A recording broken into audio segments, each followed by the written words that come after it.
4 തവണ ബൈബിളിൽ കാണാം മോശ നെടുമ്പാട് വീണു, മോശ കരഞ്ഞു.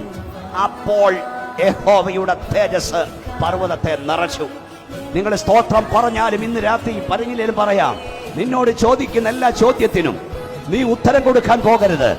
നീ തന്നെ മറുപടി പറയാൻ പോകരുത്. മറുപടി പറയാൻ ദൈവത്തെ ഏൽപ്പിക്ക്. പറയേണ്ട സമയത്ത് പറയേണ്ടതുപോലെ ദൈവം മറുപടി കൊടുക്കും. വേദപുസ്തകം പറയുന്നു, ദൈവം എഴുന്നേൽക്കുമ്പോൾ അവന്റെ ശത്രുക്കൾ ചിതറിപ്പോകും. ദൈവം എഴുന്നേൽക്കണമെങ്കിൽ നീ ഇരിക്കണം.